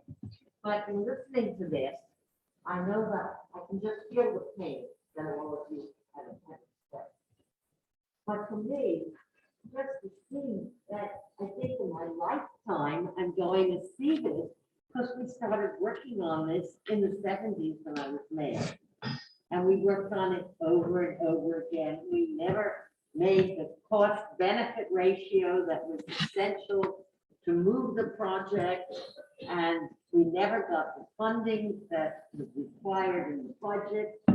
And I'm just so happy to see you here now and know that something is going to happen. And it's going to be so much better, even though it can't be total. But for me, I'm seeing it in my lifetime, and I didn't think I was going to. So that's good. Now, my second thing I wanted to say about the county, there might be some additional law that could be proposed, I'm not sure. Something that happened in the 70s when I was mayor here in the late 70s, and that was in the beginning of those large buildings on Mamaroneck Avenue in Harrison. Harrison collects the money, we collect the water. I approached the construction people and asked, was it feasible to put in not a prohibitive, but as a reasonable cost, in your parking lots, pavement so that they are porous enough so that they can hold water in tanks. And out of the generosity of their hearts, or maybe just because they wanted to be good neighbors, they did that in the first two buildings. I don't know, that might be a route that we could take for at least the industrial, the bigger complexes. I don't think that we can do that, obviously, for private homes. But maybe we might be able to, I mean, that's not your purview, I understand. But something that works a little bit. So that's something the county might be able to help us with. We'll talk to the county about that. Kate. Yeah, so my question for really for Mr. Chauncey, in your plans that we've seen in the past, there's been a tunnel underneath Columbus Park. Now I hear it's referred to as a culvert, which is open air. And there was also the mention that there was very little place for the river to go because the floodplain is built out. But in Columbus Park, we have floodplain there that is parking lot, it's village-owned impervious surface. So I'm questioning whether that could be looked at to be impervious surface removed lower to become true floodplain level, functioning still as a parking lot, but with absorptive surface. And then the culvert goes deeper. So it is more cheaper, not a tunnel. Tunnel is going to capture, like Gina mentioned, stuff, that's coming down, it's going to be trapped. A tunnel is going to capture things, it's going to get blocked. But this might be a solution. So is this going to be a variance from your design that we can't look at? Or is it a tweak that would be more environmentally sensitive and give you floodplain area for the river to flow in Okay. and have the potential to be Could absorbed? you just sum that question up for me so I can repeat it? It's about tunnel or culvert and turning the parking lot of Columbus Park into Okay. permeable surface so they can function Mhm. as a floodplain, which they are. Okay, thank you. The question was, can we make the parking lots? Well, of course we can, but can we make the parking lots in Columbus Park, the village parking lots of pervious surface and then And lower. lower them and then make them part of the floodplain and then deepen the tunnel. Okay, I can talk about things about the culvert, tunnel, underpass, however you want to phrase it, because that's part of the course project. I cannot, and we don't have the authorization to even touch the parking lot. That would be something that, if that's a great idea with the town, I think that's something you have to go through your proper representation here for that. But the culvert itself, like I said, it was set up in a way that tried to maximize the flow from the Mamaroneck. Instead of it going through that little bend, it goes straight through. Maximizes the opening that you have right now between Halston Avenue and the railroad station opening. So at least it's going to remove that buildup to a certain extent and get more flow rushing through. Now, what we could do is tweak it to see if we can get a little bit more out of it. If we could go a little deeper, we could definitely control that. Can we make it a little bit more wider? We could definitely control that. So the culvert is in our control. We can see we can treat. No. Yeah, so I mean, the tunnel, we have control over that. We could try to tweak it the best we can to get maximum amount of flow going through it. That we could do. But isn't there a tunnel under the parking lot? It's called a culvert. The plan is a culvert. That's what it's called. It's open air. No, it's closed. If you see the plan, it's a culvert, and then you're 3 feet above that, it's the parking lot. It's Okay. supposed to go, the culvert goes underneath the parking lot. Culvert that is covered by the parking lot. Correct. I call it a tunnel. And that's why I'm not gonna I'm argue. not an expert. No, that's why I'm not arguing. Yes, That's sir. why I'm not arguing. I'm just thinking of the fact, trying to chip away at the time issue again. So I sent 4 phases. First phase, Ward Avenue Bridge. Construction, Gray started in 2 years. Right now it's pre-construction. Okay, so it's starting now. So when will phase 1, just Ward, when do you expect that to be? I do expect the design to be completed in early 2024. No, the whole phase. Phase is starting now, and when would the phase, when would you estimate? When would the question is, when will the Ward Avenue Bridge project phase be completed? Oh, probably late 2024. Late 2024. So 2 years is what, is that a good estimate for a phase? 2 years? It all depends on the phase. You know, there's some, if a phase is complex, like the culvert / tunnel. Ward Avenue is not complex. It's a removal and replacement of a bridge. So, but we just have to do additional studies and data collection, IDA flood marks, channel surveys, geotechnical information, and then run the hydrology and hydraulic model. Okay, let's let her ask one question at a time, right? Because there's a lot of people want to ask questions. We're going to go to Peggy and then Jimmy.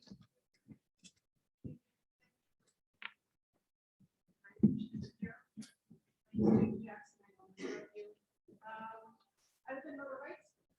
In 2007, we had 5 homes that lived in the fast forward to item 21 of us. I raised my nose in the room.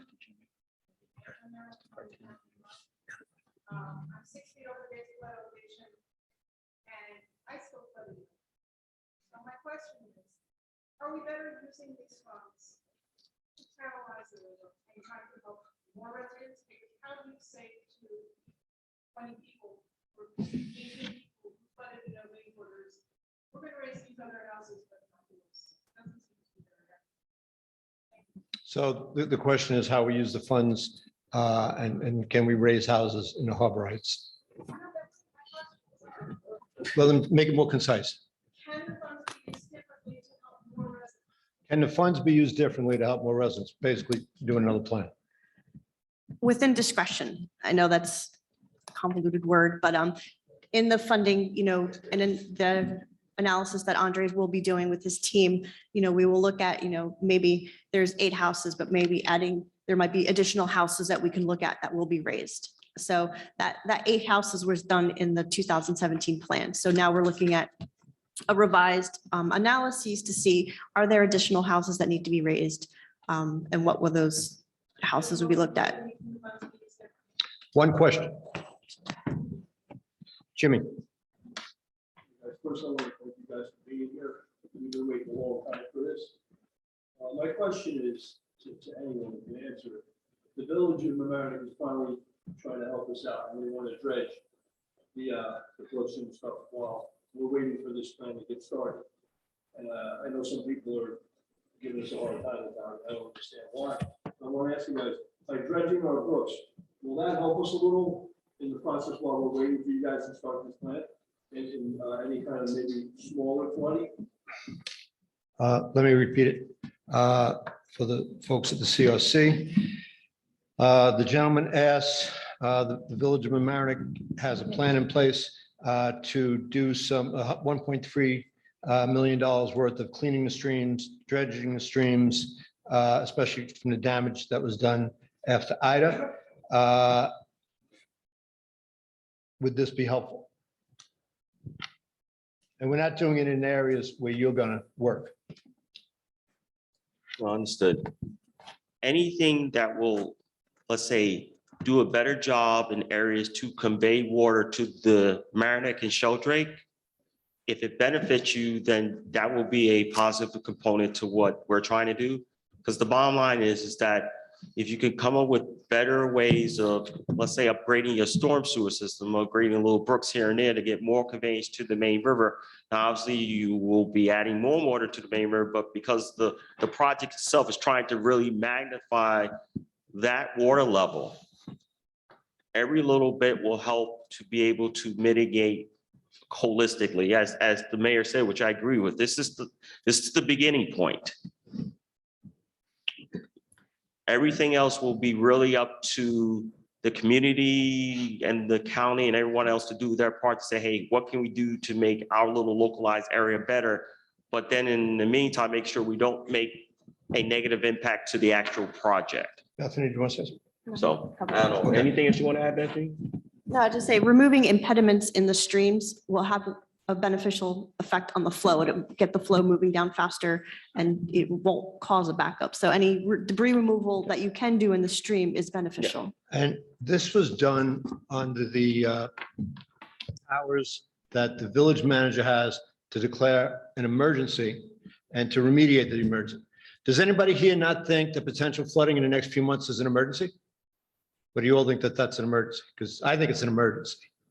You know, yeah, so, you know, to give you all peace of mind and to give you all some fighting chance, we're going to do what we can do today.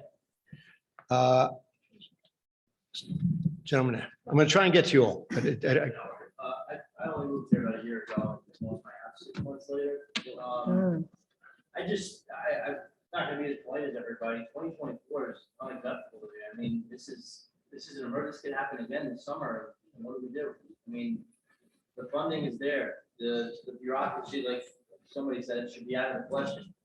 Why? Why is the reconstruction taking so? Let's get this going. This has to happen. Something has to happen. We can't go through this again. This was devastating. And I carried my dog on my right shoulder and my 6-year-old on my left shoulder with water up to here. We all could have died. No doubt about it. I mean, everything's written in blood. What's it going to take to get this going faster? That's all I have to say. thank you.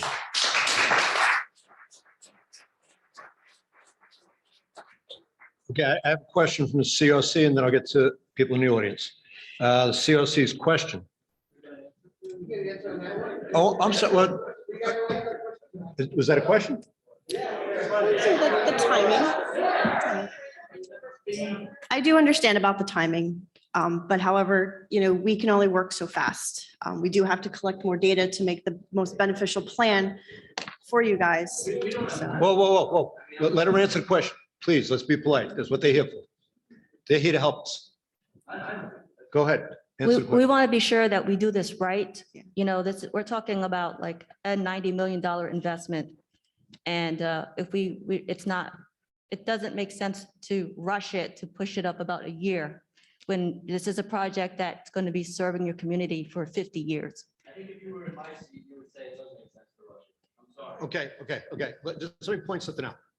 September 2nd of 2021, we had nothing.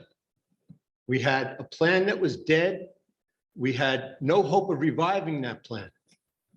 The plan was killed in the past administration. So now we're back on the track, and I know it's frustrating, and I know how god-awful frightening that must be. And, we're going to do in the village of Mamaroneck what we can do to remediate that. And, believe me, I will talk to Senator Schumer and others to see if we can expedite it. But right now, they're telling you what we got. And I know all these folks, they've been pushing for this behind the scenes for years. They want to do this plan. They want to help us. I really know that. In the bottom of my heart, I know that they do. So let's not kill the messenger. No, I'm not trying. No, I know you're not. And I understand the trauma that you had. This happens. I understand it. I mean, what happens if this happens this August? What's the answer? How do everyone look us in the eye, knows everything that could have been done was done? I don't see it. Just, Jimmy, I'll get to you. Let me get to this gentleman first. That being said, and we talk about the timeline, the project. That night of the flood, I was there. It was night from hell. So I watched the whole time, and I think I was getting closer, water's going out. Right. At 10 o'clock, 11 o'clock, the rain slowed down. Then all of a sudden, the water started going out faster and faster and faster. I know this, we also mentioned about the county, about other towns. I know that water wasn't Mamaroneck water. And it was a disaster. So how can we, in the meantime, because now it's gonna be 8 years until everything's done. Lives that bridge, not only structures and money. People can die, people can get buried in the water. Water is rushing like a river, across the river, and I almost got stuck in carrying a child. Okay, it was terrifying. This can happen any day. So in the meantime, how can we push these towns to work on their controlling their water? I'm gonna, it's an excellent question. I'm gonna let Catherine Parker, who is our county legislator, address that because I think she wants to. And the question for those at home and in the CRC is, how basically it gets back to, how do we expedite this? We've had two folks describe carrying their young children through floodwaters and the absolute terror that must cause. And they don't want to live the next 8 years with the hope that it's going to get better. They want to have it expedited, and they also want some responsibility of the people north of us to keep their water north of us and to, in some way, help us solve their problem that they, as Susie said, they dumped upon us. Go ahead, Catherine. I'm sorry. I'm so glad you asked that question for a couple of reasons. One, when our former state senator Oppenheimer, I felt I was called by name, my name being county, actually Catherine Parker, I wanted to respond. New York State is one of the frustrating things for a local elected official is that New York State gives control over all land use basically within that municipality. And that's a state law, not a county law. So it supersedes anything that we can do. That has to be done at a state level. However, that being said, it has been something I've been focused on from the very beginning. How can we encourage municipalities to work together? Sitting next to me is Dave Kavinga. He is in our planning department and oversees our stormwater reconnaissance plans. We passed the stormwater reconnaissance plan in 2013 for municipalities to come to the county for funding, but also to encourage the municipalities to work together. And we've had some success, not so much in this part with, some of our, Harrison hasn't really been a great neighbor, I think, I'll say that. But in other parts of the county, we've had collaboration. So we are continuing to try to work on that. One of the tools that I consider in our toolbox is reorganizing the Long Island Sound watershed intermunicipal council. Every municipality that is along the Long Island Sound and those that are just slightly inland, but part of what's considered coastal Long Island Sound watershed is part of this, the acronym LISWIC. And I'm sure Mayor Rosenblum remembers back when in 2014, I was really trying to rally the communities to get together. We met, and unfortunately, from some of our neighbors, there was less of an inclination to continue on this partnership. And just recently, finally, after a number of years, we've been able to get municipalities to realize that after Ida, maybe it is a good time to start talking about what's happening in their land and how that is affecting things downstream, because they're also feeling it within their own boundaries from other municipalities. So they're starting to piece that together. So there is work that can be done, but I will say that the home rule situation makes it that much more complicated. And I know it doesn't help you, but I wanted you to have that answer because I felt like at least it gives you some clarity as to, the sort of the obstacles in the way. Thank you, Catherine. There's one question from the Hispanic Resource Center, then I'm dating myself, the Community Resource Center, and then we're going to go to Mr. Killorn. Just pull it up here. What is the criteria used to choose the houses to be elevated for flood mitigation?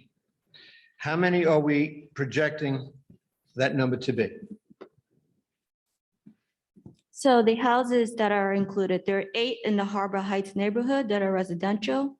And there also is 1 non-residential property on the Sheldrake River that's included. That's actually a ring wall.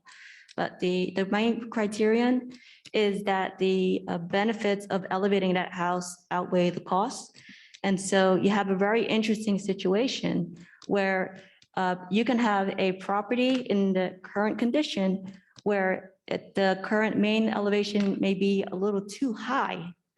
And so when you factor in the cost to elevate it, which comes out to about $250,000 per house, we're trying to look for the benefits to outweigh that.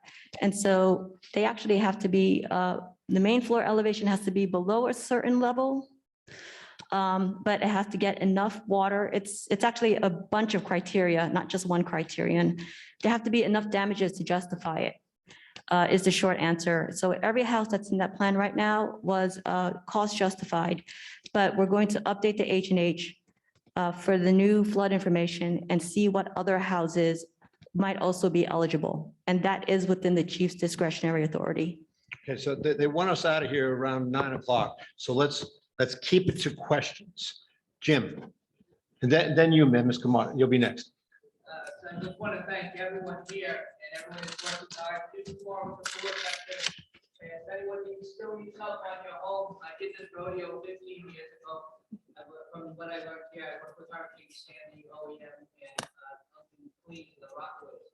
So the last 2 weeks, people have been scared with the messages about the tornado, Sound Shore flooding, and that's going to happen all the time. So it's a full court press for everybody, everyone who is here. And I commend the builder on the emergency digging. I put a pay loader on the North Berry Bridge myself and made $1,000 in 2015. The thing is still does.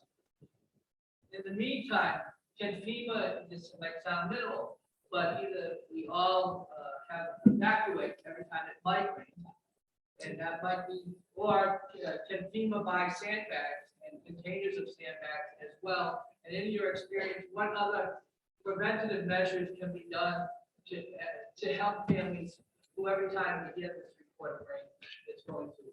So that, and I offer my services and expertise for that committee that I chair here. And thank you, Jim, and thank you for everything you've done. So the question, just do the question. I did, sandbags. Give me. Can FEMA provide sandbag? You got a long preamble, Jim. Can FEMA provide? Can FEMA provide sandbags? Well, that's something that the village and the county have to organize with FEMA to do. The Army Corps does not organize with FEMA to do that. So that's something that the county and the village has to, And I am getting a Organized. nod from the village manager. Is that something that he'd be willing to work on doing for us, right? Okay, thank you. Ms. Kamara. Thank you for everything you're doing, but unfortunately, I'm feeling that this has all been started in 1977. I was 3 years old when this project has been started. Is this gonna go back on the shelf? No. Okay, that's very important to know, because this has to end. Okay, The other thing is, what about the dam? What about the dam, the reservoir? Was that in the study? okay. So we'll give it two questions. Is this going back on the shelf? And over my dead body is my answer. Okay, as long as we keep within the authorized plan with some discretionary changes, it will not go back on the shelf. and the other question is the dam. And I think that the dam is something that the county and the village are gonna have to work on. And as I expressed to Mr. Kamara, I understand, and, you know, if that is the next phase for the village, will be the next phase for the village. Now, you went already. Tony, Number one. Hi.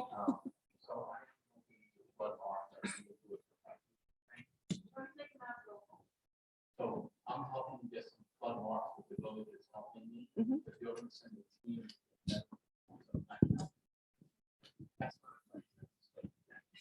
So let me get the ideal question.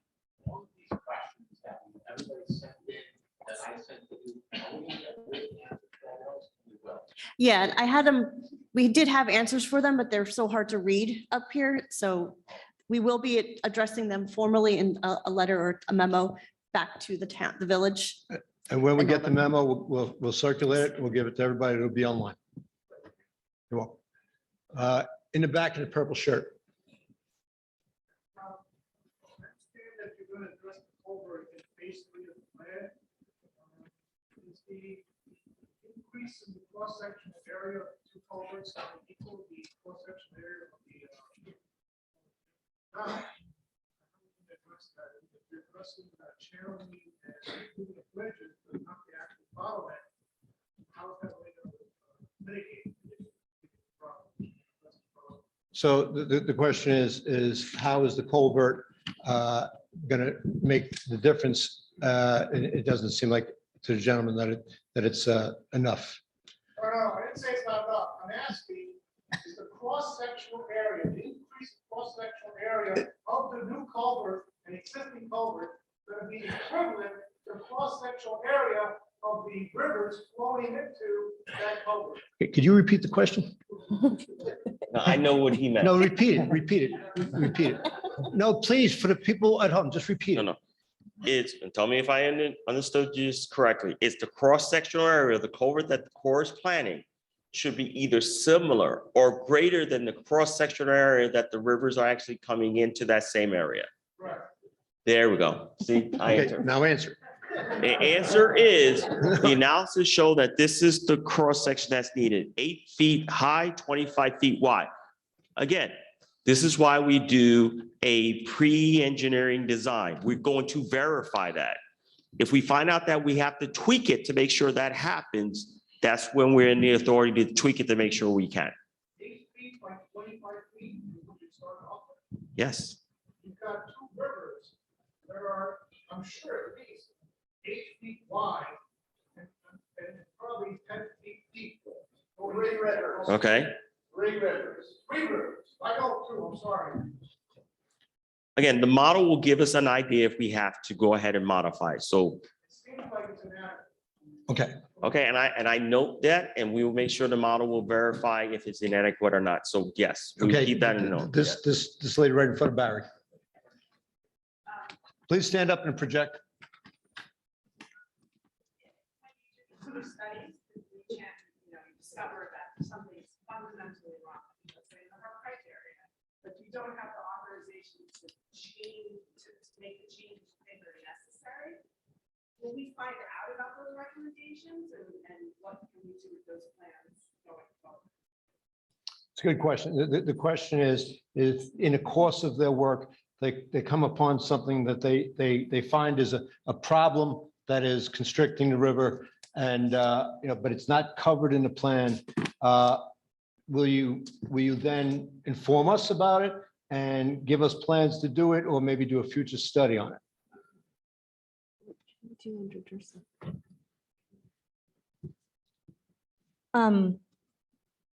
By not covered, are you saying you're anticipating that this like And then condition?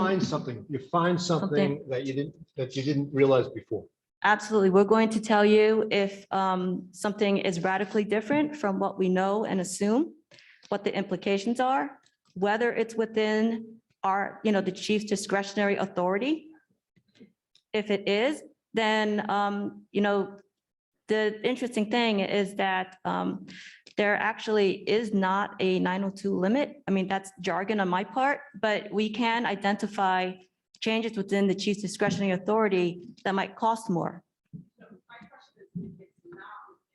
Oh, if it's not within, then we'll have to explain to you what the courses of action are. We could do a future study to address it, as the mayor brought out. Or if you want to reevaluate the current plan, it means going back to the drawing board, starting all over again. So I think the mayor had a better suggestion about, move forward on this one for now. The lady in the stretcher. Oh, hi, Patty. I don't want to disappoint anyone. I don't have a question for the board. I have a question. I understand what their plan is and, constraints. Great, let's get to it. My question is for the village. We all know that we need to do more than we've done. Put it in an emergency plan. What is the village going to do with all of the other things that we need to address, such as the storm drain maintenance? I can tell you for a fact that the tunnel, culvert, whatever you want to call it, at the Ralph Avenue has never been touched in the at least 30 years that it's been there. Are we going to address these things? What's the plan?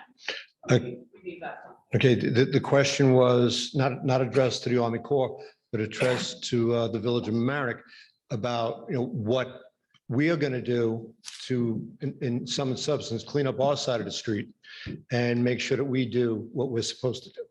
And, I think that it's fair to say that that hasn't always been the case. And I think what we have done, Mr. Barbario's plan, the $1.3 million plan that you talked about, we were also, hiring two engineers to work for the village to do this. I think part of where we lost the impetus was not having an engineering department. An engineering department, an on-staff engineer would, always have flooding in mind if you're an engineer in this community. We will look at the area that you just mentioned.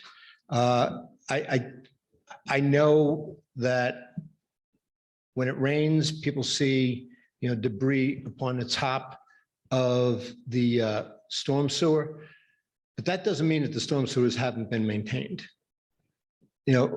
We do have a plan. We have a foreman who's doing, I think, very diligent storm and sanitary sewer system. We bought him all the equipment he needs to do that. So on Ralph Avenue, we videotaped the culvert on Ralph Avenue and realized that Ida was significantly detrimental or damaged significantly that culvert. And so what we've added as the last street in the village that's going to get full cut remediation, full cut repair of the damaged sewer lines on Ralph and Elliott in that area there, that we've already authorized our contractor to work on that culvert and replace that culvert where it's damaged. So we are addressing issues and problems as they come up. We do have, as you know, our general foreman has been out for a little while. We have an interim general foreman who is on top of things. We've also created a shared service agreement with the town of Mamaroneck to be able to utilize the equipment that we share together, that we purchased together, to be able to do those things. So Ralph Avenue will be have significant construction in a very short period of time to create, to repair those issues that are there. To follow up on that question. Can we see what the plan is? Sure. I live there and I don't know that this is going. Yeah. Why, Yeah. why don't we Okay. know this? And can we publish it so we all know what's gonna happen? Right, you don't, Have expectations. so you don't know about it because we don't know each other, but what we can do is I can talk with you and we can share it. So what I do is I basically just fix things that are broken. That's what I try to do. Okay. And I apologize for not communicating that, but I don't know who you are. So we can Well, get there.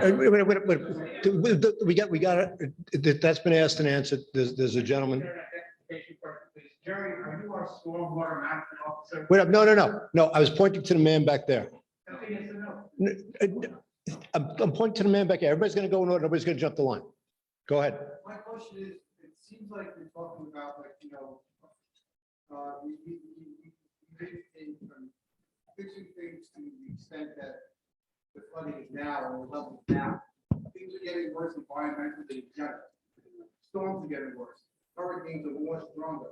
Is there an overage that we would say, like, let's say, you know, you're saying the rivers go this percentage high or this high, are we gonna say like 20% over what things are now with the flood, because things are getting worse? So that's my kind of question. I know not, I asking, right, but is there a buffer that we could put? Let's say we're flooding at 10 now, next one will be 11, next one will be 12. This way we want to go back 20, 30 years from now, we kind of have this done again to a larger extent. Who wants to address that? Get a repeat. These multi-part questions are hard to repeat. Could you just, after you do your preamble, just get to the question. Paraphrase, things are getting worse. Is the flood mitigation that the Corps would do?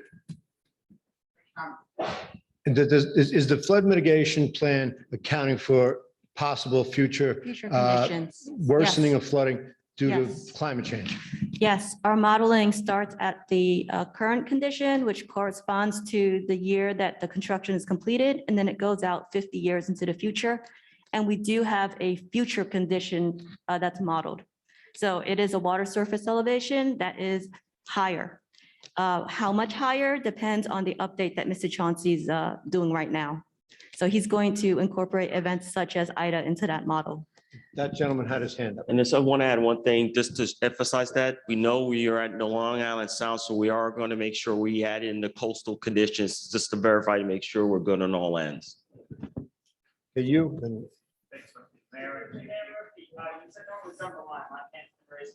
okay, I didn't see it. I'll get to you.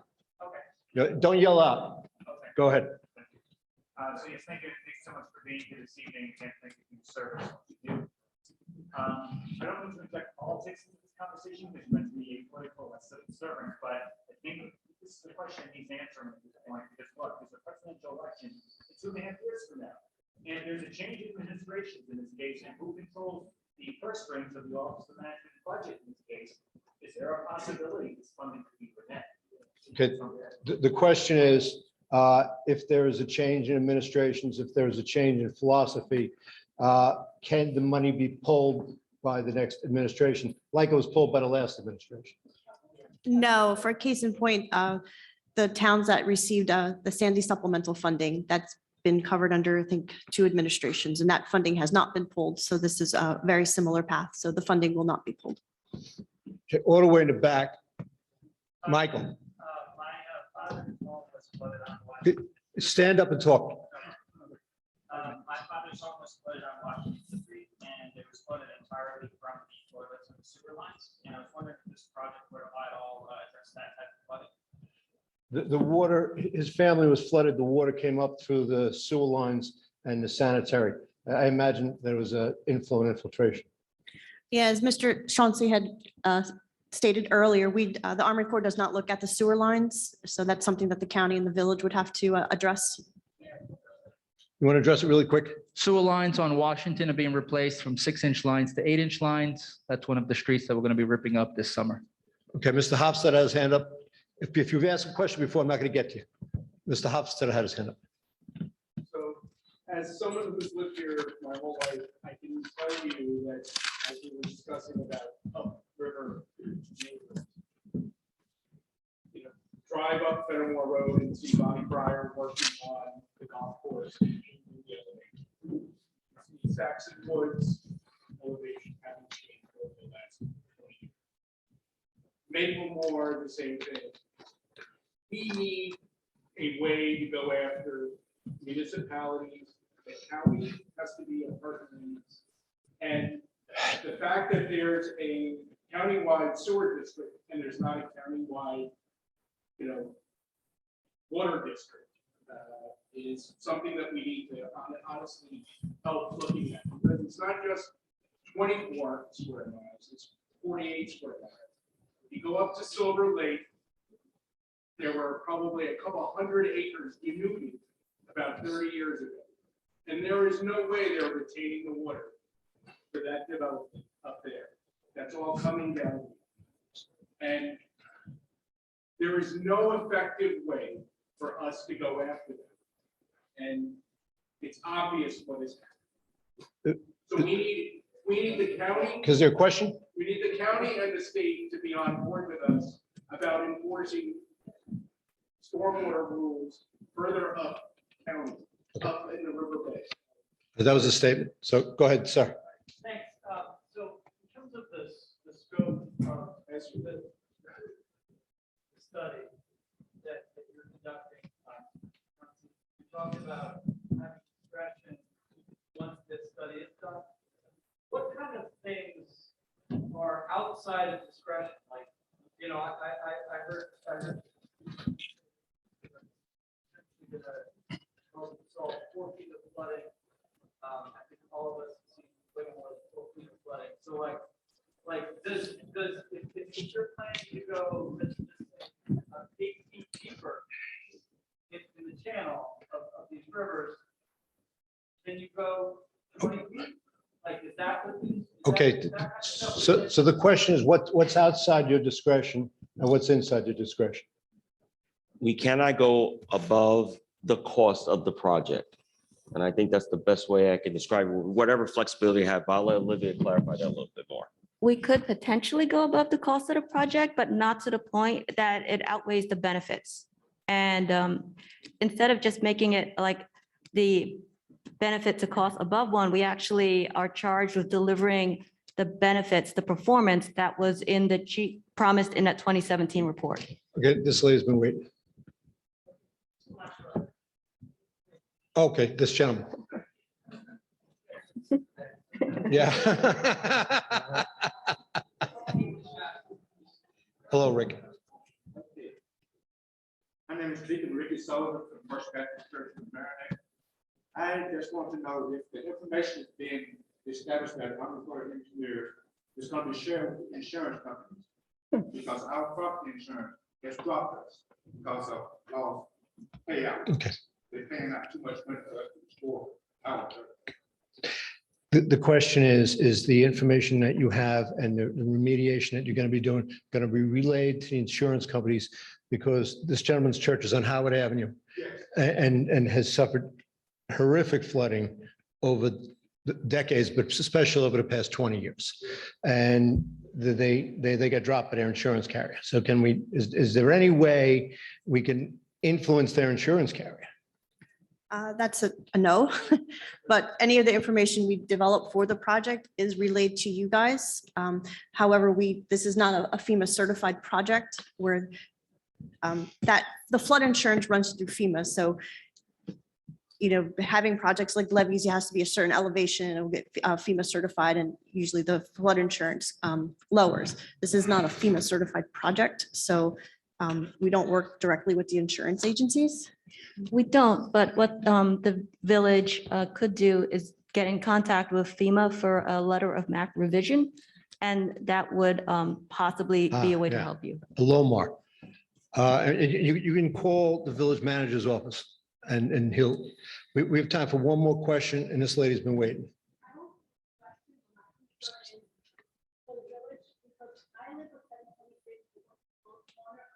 Yeah.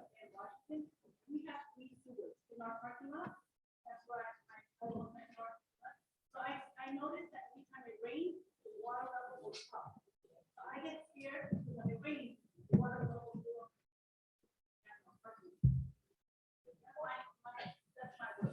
I think that's it. Jerry's gonna help you out with that. Steve, you want to say one thing? Steve Otis, our Probably 25 years Needs ago. to be on a mic. Yeah. Needs to be on a mic, so the folks on LMC will not hear him. okay. Needs to be on a mic. Go ahead. Like many of you, I was here probably 25 years ago when the Army Corps was here. I feel the frustration. Let me just say, good news and bad news. The good news, and I was concerned, we had a Zoom in the fall after Ida, and the Army Corps really for the first time said, we're gonna modify things based upon new information, and that is reaffirmed tonight. And I think that is huge because the studies that were done 20 years ago, 15 years ago, and I say this to all the communities that I represent, you gotta upgrade the information. And so I'm thrilled to hear that part of this process is going to be to look at the new data as part of the design phase. I think that is tremendous. I would ask on the Ward Avenue Bridge thing, I mean, is there a way to speed up this new information and get shovels in the ground sooner in that? And before you answer that, let me just two other, that's my real question. But one thing, the stormwater has been mentioned. There's going to be an environmental bond act on the budget, on the ballot in November. And I have a piece of that, a proposal I put in, it's a $4.2 billion environmental bond act. At least $250 million is for grants to municipalities to do stormwater projects, which communities all over the state have ignored. So we want to vote for that bond act.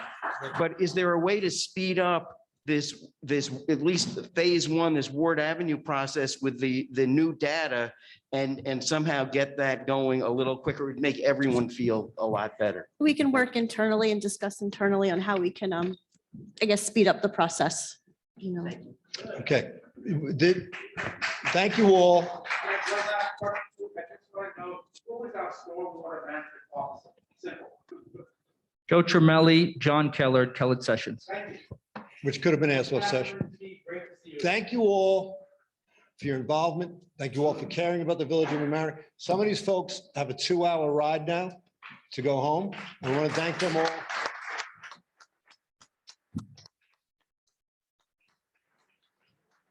This plan will get done, and there is hope in the future. Have a good night.